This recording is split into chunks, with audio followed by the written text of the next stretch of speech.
Hello friends, नमस्कार। आप लोगों को छठ व्रत की बहुत बहुत बधाई।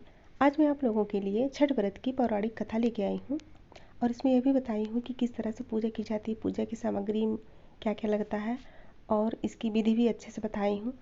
और आप लोग ध्यान से कथा पढ़िए और दूसरों को भी सुनाइए।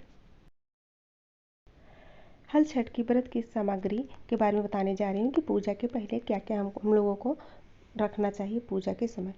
भैंस का दूध, भैंस के दूध की दही, लाई, महुआ का पत्ता, कांसी, कुशा, पशहर का चावल, दूध, घी, हल्दी और रोली, पान, माला, फूल, गौर और सुपारी, दीपक, कपूर, धूप, जल, चंदन, फल, मेवा, 6 प्रकार की भाजी या अनाज, बच्चों की खिलौना, नारियल, सुहाग की पिटारी, नया वस्त्र, यज्ञ की सामग्री। इतना आप लोगों को पहले से ही इकट्ठा करना है। आगे मैं बताने जा रही हूँ हल षष्ठी पूजन विधि। हल षष्ठी का व्रत श्री बलराम जी के जन्मदिन के उपलक्ष्य में किया जाता है। श्री बलराम जी के छोटे भाई भगवान श्री कृष्ण का जन्म मथुरा जी के पवित्र भूमि में हुआ था। हल षष्ठी व्रत को भादो मास के कृष्ण पक्ष की षष्ठी के दिन किया जाता है। श्री बलराम जी के शस्त्र हल हैं, इसलिए इस दिन महिलाओं को हल चले हुए जमीन में चलना और उत्पन्न सामग्री का उपयोग करना मना रहता है।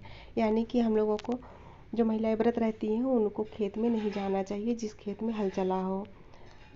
व्रत वाले दिन दोपहर 1 बजे से मंदिर अथवा किसी एक घर में सभी महिलाएं एकत्रित होकर किसी ब्राह्मण को बुलाकर पूजा करें।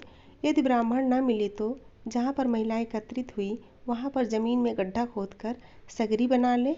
फिर उसके चारों तरफ कांसी लगाकर गौरी गणेश की पूजा करके अपनी पूजा सामग्री से सगरी की पूजा करें। इसके बाद कोई एक महिला हल षष्ठी व्रत कथा पढ़कर सुनाए तथा से सभी महिलाएं शांतिपूर्वक कथा सुने। अब मैं आप लोगों को सुनाने जा रही हूँ हल षष्ठी का व्रत कथा, तो प्लीज़ ध्यान से सुनिए। प्राचीन काल में एक ग्वालिन थी। उसका प्रसव काल अत्यंत निकट था। एक ओर वह प्रसव से व्याकुल थी तो दूसरी ओर उसका मन गौरस, दूध, दही बेचने में लगा हुआ था। उसने सोचा कि यदि प्रसव हो गया तो गौरस यूं ही पड़ा रह जाएगा। यह सोचकर उसने दूध दही के घड़े सिर पर रखे और बेचने के लिए चल दी।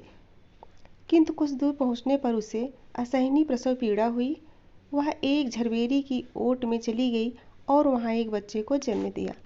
वह बच्चे को वहीं छोड़कर पास के गांव में दूध दही बेचने चली गई। संयोग से उस दिन हल षष्ठी थी। गाय भैंस के मिश्रित दूध को केवल भैंस का दूध बताकर उसने सीधे साधे गांव वालों में बेच दिया।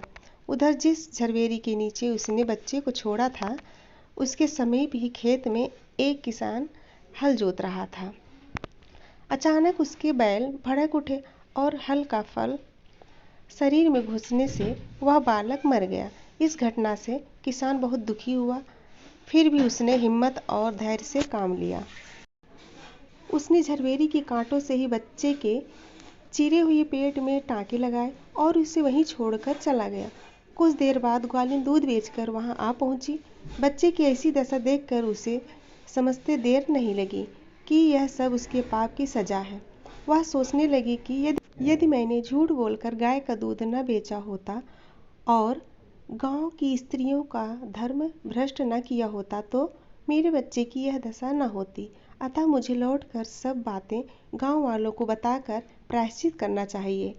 ऐसा निश्चय कर वह उस गांव में पहुंची जहां उसने दूध दही बेचा था। वह गली गली घूमकर अपनी करतूत और उसके फलस्वरूप मिले दंड का बखान करने लगी। तब स्त्रियों ने स्वधर्म रक्षार्थ और उस पर रहम खाकर उसे क्षमा कर दिया और आशीर्वाद दिया। बहुत सी स्त्रियों द्वारा आशीर्वाद लेकर जब वह पुनः झरबेरी के नीचे पहुंची तो यह देखकर आश्चर्यचकित रह गई कि वहां उसका पुत्र जीवित अवस्था में पड़ा है। तभी उसने स्वार्थ के लिए झूठ बोलने को ब्रह्म हत्या के समान समझा और कभी झूठ न बोलने का प्रण कर लिया। तो फ्रेंड्स, ये थी हल षष्ठ व्रत की कथा। अगर आप लोगों को अच्छा लगे तो ये वीडियो लाइक, शेयर और सब्सक्राइब कर दीजिएगा। धन्यवाद।